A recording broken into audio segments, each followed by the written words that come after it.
Você busca compreender o propósito da vida? Quer entender a continuidade além do véu? No Pense Nisso, exploramos os ensinamentos de Allan Kardec para iluminar o seu caminho, desvendar mistérios e promover a paz interior.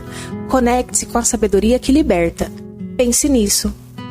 Se você gostar do nosso programa, curta e compartilhe e nos siga em nossas redes sociais. Meus caros ouvintes, nossos cumprimentos a todos que nos acompanham pela Rádio Meimei, na apresentação desta crônica intitulada Pense Nisso. É uma crônica apresentada aos ouvintes para reflexão sobre temas tratados à luz da doutrina espírita. E é com prazer que estamos retornando, voltando ao nosso programa, para que você nos acompanhe. O tema que escolhemos para a edição de hoje é a Escola da Vida. Nós vamos começar a falar desse tema, Escola da Vida. Não é um tema muito desconhecido. Acho que muita gente já tem a noção de que a vida é uma escola, né? A vida em si é uma escola. Então nós vamos ler, e vocês vão ter paciência de nos ouvir, um pequeno poema recebido pelo médium Francisco Cândido Xavier. Esse poema chama-se Poema da Fraternidade. A autora espiritual é a poetisa brasileira Carme Sinira. E vamos então ao tema. Diz a poetisa: a vida é sempre a iluminada escola. Compadece-te e ajuda no caminho. Por toda parte, a dor que desconsola. E toda gente aguarda a leve esmola do sorriso, da prece, do carinho. Nem sempre vês quem chora e necessita. Há muita treva, muita sede e fome, escondidas em laços de ouro e fita. E em tudo há muita máscara bonita, ocultando a miséria que consome. Quanta cabeça se ergue a luz dourada, na multidão festiva que fulgura, e a sós pende tristonha e desvairada, aturdida no horror da própria estrada, chorando de aflição e de amargura. Quanto sonho padece desabrigo, quanta mágoa contida vida fora. Auxilia do príncipe ao mendigo, e não atrases o abraço, doce amigo, que o companheiro espera desde agora. Que a boa luta te não desagrade. Sê mais amplo no esforço da harmonia. Semeia a glória da fraternidade.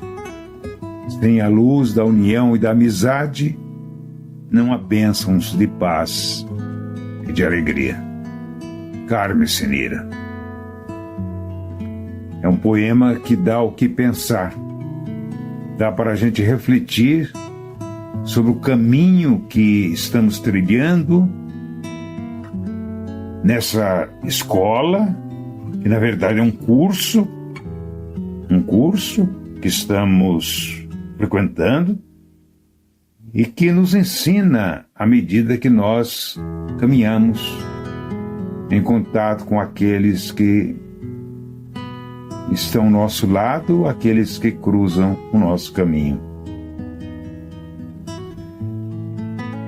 A vida, segundo o nosso entendimento, acho que também o seu, é realmente uma escola. Que digam os mais velhos, os mais idosos, e vão verificar que aprenderam muito ao longo dessa jornada. Quando a gente é criança, quando a gente é jovem, a gente não presta muita atenção na estrada. Porque os adultos, muitas vezes, é que cuidam de nos guiar. É que dizem o que está certo e o que está errado. Mas quando nós chegamos à maturidade, quando nós próprios já sabemos distinguir o melhor caminho, quando já sabemos desviar ou saltar sobre os tropeços da vida, vencendo trechos importantes da nossa existência, errando, acertando, é que nós vamos perceber que tudo isso, de alguma forma, nos ensinou. Ensinou o quê? Ensinou a viver. Porque viver é o objetivo da vida. O objetivo da vida não é morrer. Os materialistas, aqueles que não acreditam na vida depois da morte, que não acreditam na reencarnação, vão achar que nós vivemos para morrer. Porque do jeito que chegamos, partimos. Mas não é esse o objetivo da vida. O objetivo é viver. E para viver bem, nós temos que aprender. Podemos não aprender tudo na infância, como realmente não aprendemos, na adolescência, na juventude, na idade madura ou até mesmo na velhice. Mas se não fizermos, vamos continuar aprendendo em outras oportunidades depois desta vida, seja no plano espiritual, seja em outras encarnações.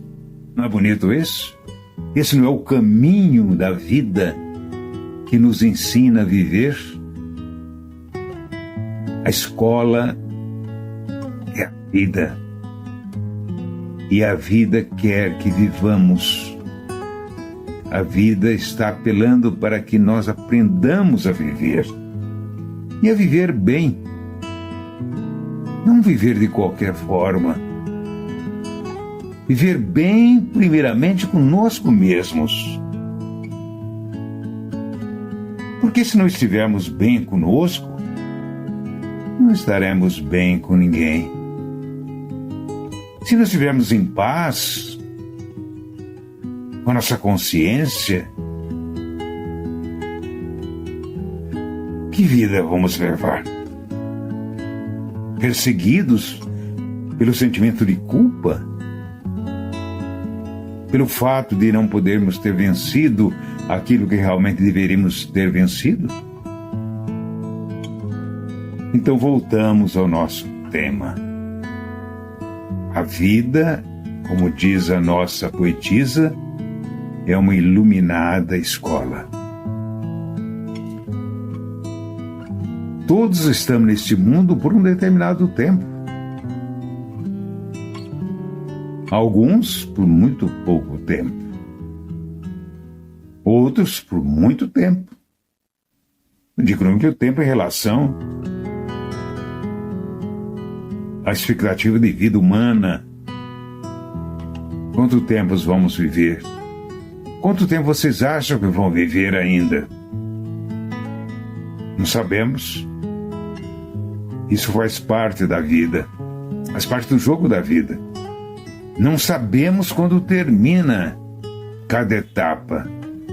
Temos que viver bem cada momento, cada minuto, cada segundo, cada oportunidade, para sabermos aproveitar melhor a nossa existência. Mas podemos ter certeza de que aqui nos encontramos para um curso de aprendizado prático, que contém várias matérias, inúmeros professores, que são todas as pessoas que nos rodeiam, principalmente aquelas que são problemas para nós. Você já pensou se o professor de matemática, por exemplo, que é uma matéria das mais temidas, desse apenas problemas fáceis para que os alunos resolvessem e todos chegassem ao mesmo resultado? O que aprenderiam esses alunos? Não.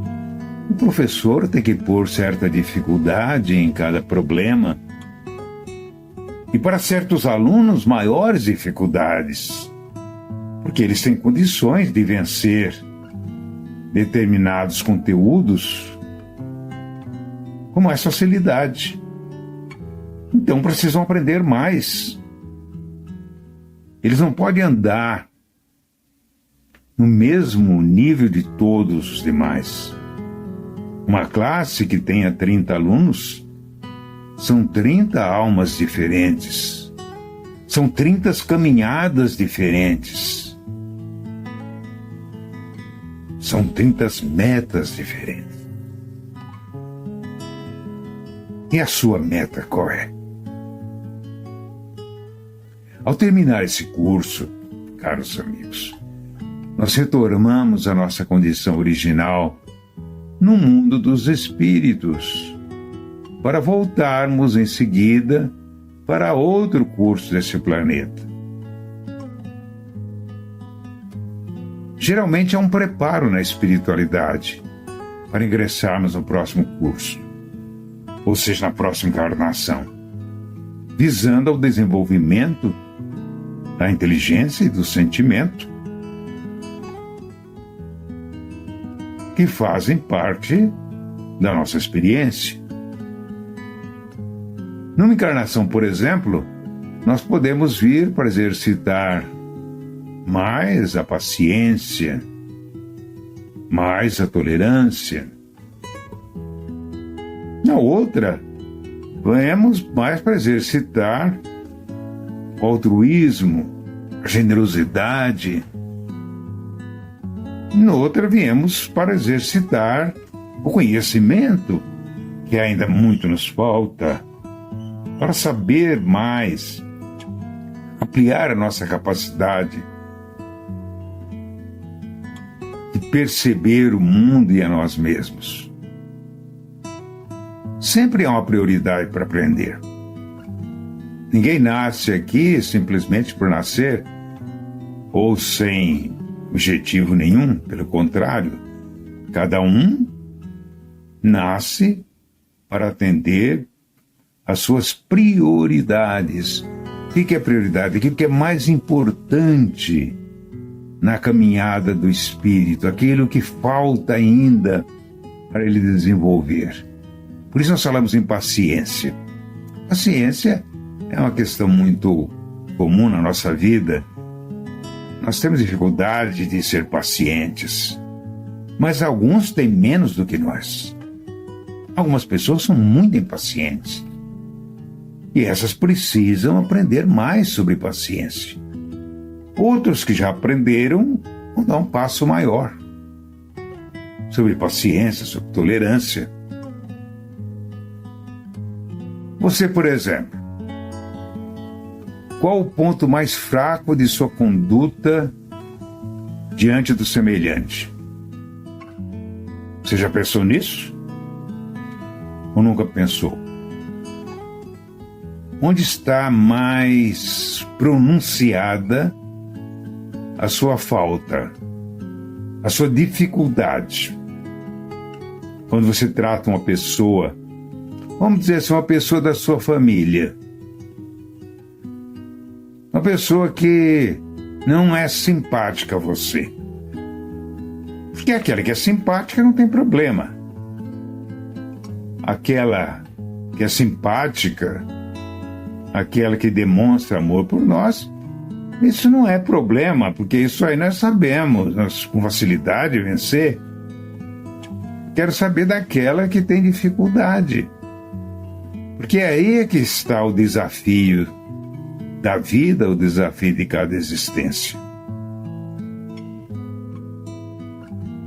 Disse Jesus sobre isso. De que vale a nós amar o que nos amam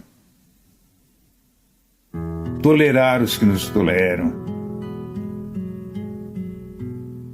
Que mérito há nisso?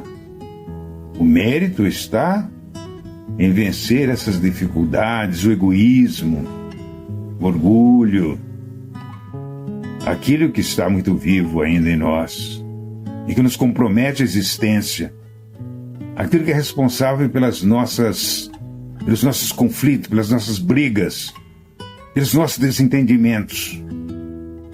Orgulho e egoísmo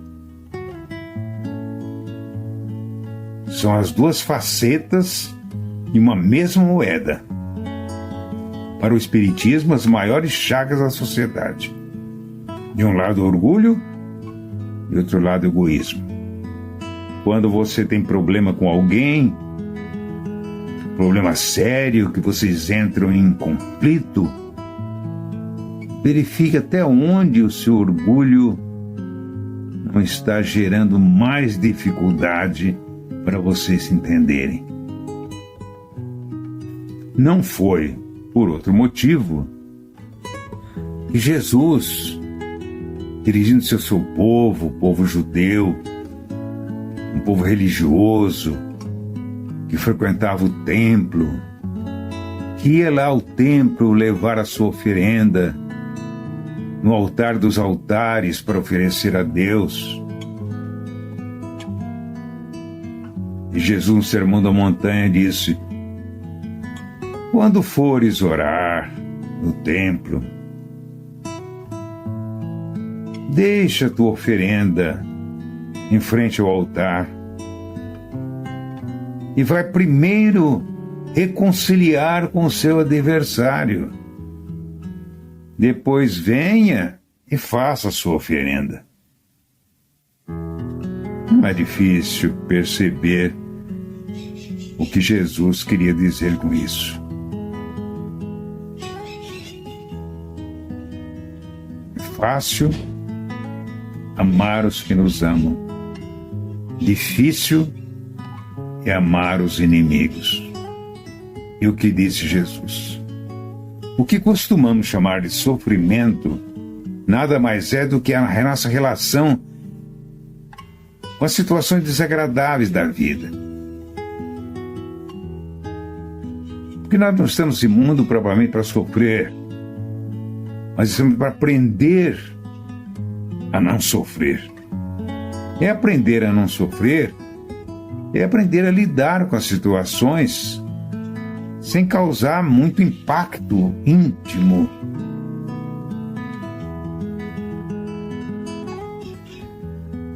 Sem colocar-nos numa condição de quem está inconformado com a vida e consigo mesmo. A diferença entre a escola da vida e as escolas convencionais do mundo é que as escolas do mundo são muito teóricas, demora para você colocar em prática o que estudou. Mas a escola da vida, porém, não, toda situação que nós vivemos as 24 horas do dia é uma situação que é a escola da vida. Quando algum ente querido nos desaponta, nós imediatamente passamos a sofrer, mas ao mesmo tempo nós somos convidados a penetrar mais fundo no problema, a procurar compreender a atitude dessa pessoa e por que ela agiu dessa forma. Quando nós entendemos as pessoas, fica mais fácil compreender as suas atitudes e fica mais fácil também perdoá-las. Como você pode perceber, não é difícil entender por que um sofre mais do que os outros, e às vezes diante do mesmo problema. Você vive melhor se não tiver revolta, se não se desesperar, se não se voltar contra si mesmo e contra os outros. Ninguém está nessa vida por acaso. E se queremos aproveitá-la bem, devemos tomar as dificuldades por desafios aprender com elas e ensinar com elas. Porque quando nós enfrentamos uma dificuldade, um espírito de compreensão, nós estamos não só aprendendo, mas ensinando aqueles que estão ao nosso lado, que estão nos observando. Portanto, caros amigos, sejamos humildes para aprender, sejamos humildes para colaborar com aqueles que estão no nosso caminho, mas sejamos humildes para reconhecer nossas próprias necessidades, a ponto de merecer verdadeiramente o amparo de Deus. Pense nisso. O programa de hoje se encerra aqui, mas a reflexão continua. Pense nisso, em cada questão uma resposta com José Benevides Cavalcante. Um novo tema te espera toda terça-feira às 9 horas. Se quiser ouvir de novo, as reprises vão ao ar às 15 e às 21 horas. Você também pode acessar todo o nosso conteúdo a qualquer momento no site www.radiomeimei.com.br. E se você gostou do nosso programa, curta, compartilha e nos siga em nossas redes sociais. Até a próxima. Caros amigos, iniciamos o Evangelho no Lar. Rogamos a Deus a vossa misericórdia para com todos os vossos filhos em desalinho com as vossas leis. Que a paz do Mestre Jesus adentre todos os lares, levando o auxílio e o amparo a cada irmão necessitado. Que o manto de Maria de Nazaré aqueça os nossos corações. Do livro Respostas da Vida. Bilhete em resposta.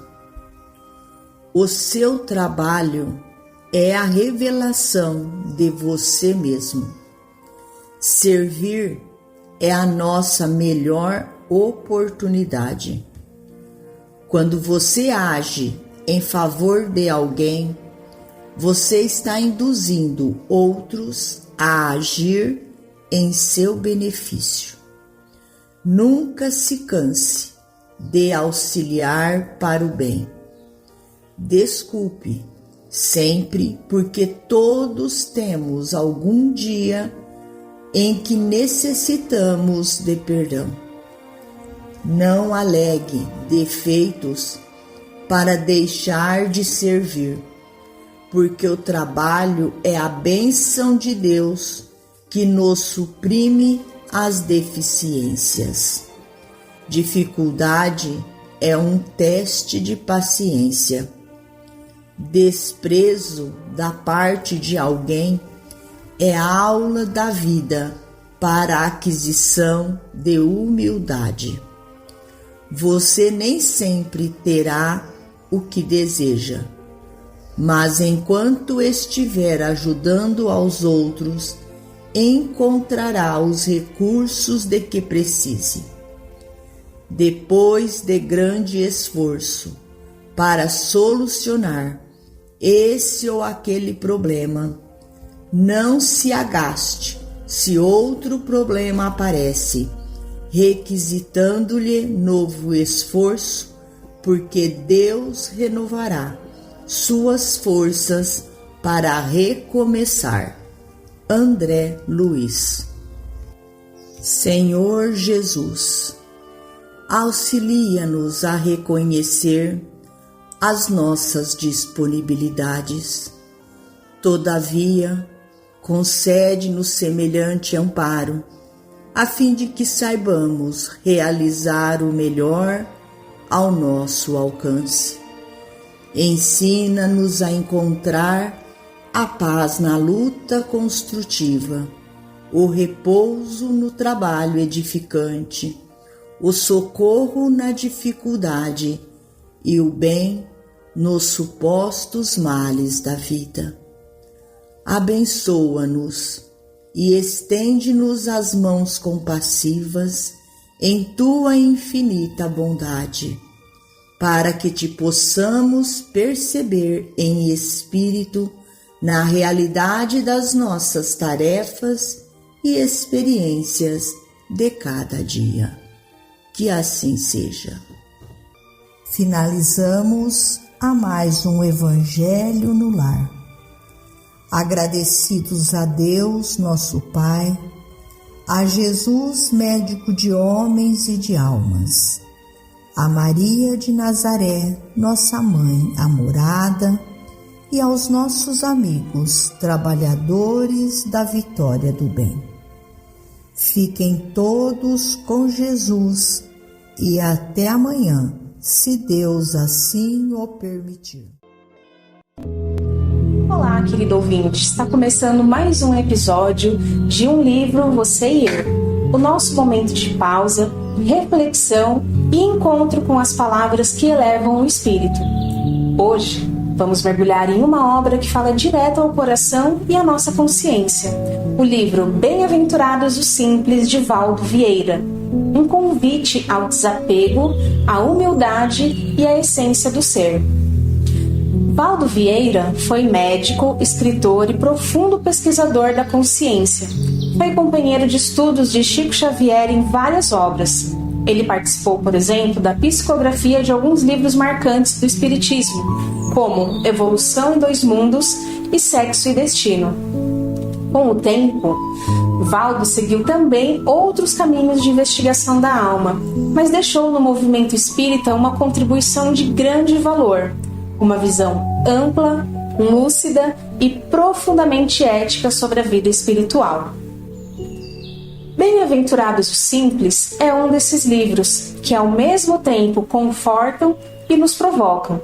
Ditado pelo Espírito Valério, ele apresenta mensagens breves, mas muito profundas, que tratam de temas como a caridade, a humildade, o orgulho e o valor da simplicidade na caminhada evolutiva. Cada capítulo é uma grande reflexão espiritual, uma página de luz para o nosso cotidiano. No livro não há discursos longos, apenas a essência, palavras que nos tocam e nos convidam à transformação silenciosa. Separei aqui um trecho que eu vou ler para vocês, capítulo 17, chamado Em Tempo Algum. Caía a noite e o viajante pedia socorro a Deus. Sentia-se doente. Longa fora a caminhada. Doía-lhe o corpo, estava exausto. Orando sempre, encontrou árvore acolhedora que pareceu agasalhante refúgio. No pé do tronco anoso, grande cova caprichosamente forrada de raízes era leito ao luar. Oh, suspirou o viajor fatigado, Deus ouviu-me, afinal, o repouso. Ajoelhou-se e ia estender um manto roto no chão, quando verdadeira nuvem de maruins surgiu no asfalto. Picadas na cabeça, no rosto, nas mãos, nos pés.